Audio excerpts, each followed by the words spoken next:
கஸ்தூரி ஓ கஸ்தூரி கஸ்தூரி ஓ கஸ்தூரி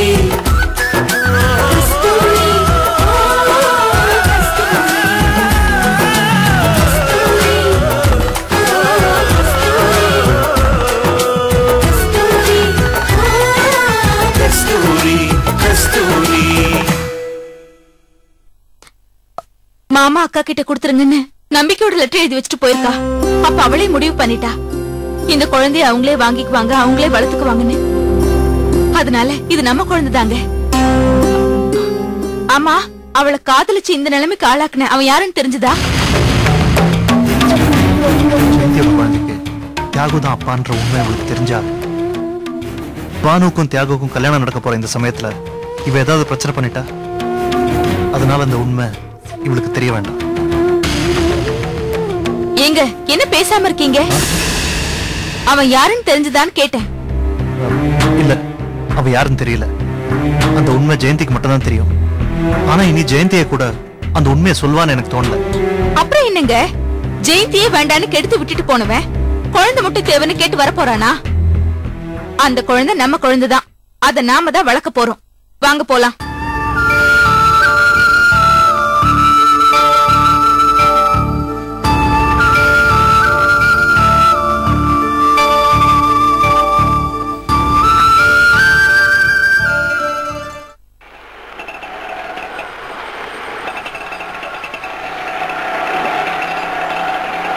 இங்கதான் நிறுத்துங்க.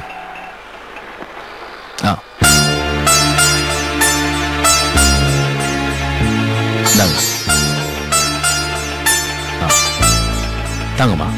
அத்தை, இதுதான் என்ன ஆதரிச்சு உதவி செஞ்ச செல்வண்ணா வீடு. வீடு சின்னது, ஆனா இங்க இருக்கிறவங்களோட மனசு பெருசு. காசு பணம் நிறைய இல்லாம இருக்கலாம், ஆனா அன்பு பாசத்துல இவங்க குபேரங்க. கணேஷனா, சில விஷயங்கள் சிலருக்கு தெரியாம இருக்கிறதே நல்லது. குறிப்பா திரு விஷயம் செல்வாண்ணாக்கோ தங்கச்சிங்களுக்கோ தெரிய வேணாம். அனாவசியமா அவங்களுக்கு எதுக்கு கவலை? தேவைப்பட்டா நேரம் வரும்போது சொல்லிக்கலாம். எனக்கு தெரியாத கஸ்தூரி, நீ கவலைப்படாத. அத்தை, வாங்க உள்ள போலாம். தப்பர்மா, இது பெரிய பார்ட்டி. நம்மள பத்தி கேள்விப்பட்டு இந்த கான்டாக்ட நம்ம கொடுத்திருக்காங்க. இருக்கிற பேரை நாம கெடுத்துக்க கூடாது. அதே சமயம் இவங்க கிட்ட நல்ல பேரை வாங்கி இதன் மூலமா நிறைய கான்டாக்ட் வர மாதிரி நம்ம நடந்துக்கணும். கவலைப்படாதே, அடிஷனலா நமக்கு தான் கஸ்தூரி அக்கா இருக்காங்கல்ல, கச்சிதமா செஞ்சிடுறோம். ஆனா கஸ்தூரி அக்கா வந்துட்டாங்க. வாங்க வாங்க. வணக்கம்மா. வா கஸ்தூரி. அண்ணா, இவங்க தெரியுமா, கணேஷ் இவங்கள பத்தி நிறைய சொல்லிருக்காரு. வாங்க வந்து உட்காருங்க. வாங்க வாங்க உட்காருங்க. உட்காருங்க உட்காருங்க ஆண்டி. அம்மா, உங்களுக்கு உடம்பு சரியில்லைன்னு கணேஷ் சொன்னாரு. இப்ப உடம்பு பரவாயில்லைங்களா? இப்ப கொஞ்சம் பரவாயில்லப்பா. கஸ்தூரிய பார்த்ததும் இவங்க நோய் பறந்து போயிடுச்சு. உடனே குணமா எந்திரிச்சிட்டாங்க. தம்பி, உனக்கு ரொம்ப பெரிய மனசுப்பா.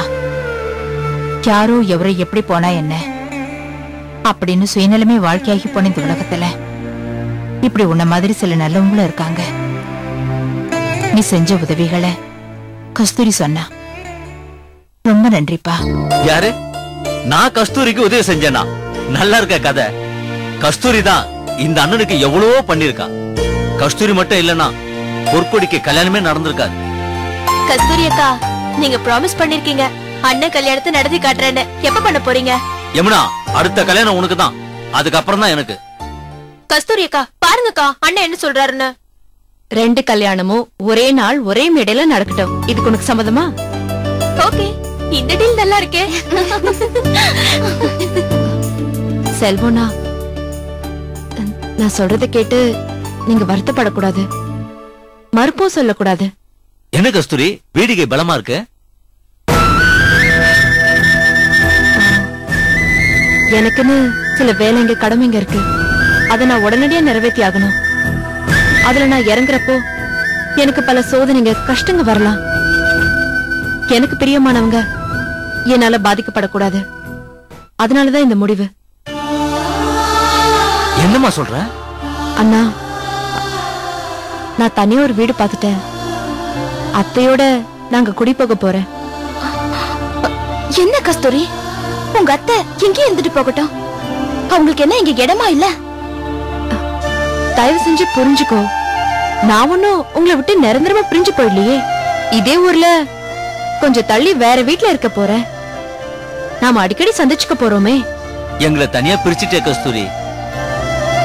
உன்னுடைய லட்சியம் நிறைவேற நாங்க உதவி பண்ண மாட்டோமா? அண்ணா, நிச்சயம் உங்க உதவி எனக்கு தேவைப்படும். இப்போதைக்கு நான் தனி வீட்டுக்கு போக நீங்க அனுமதிக்கணும்.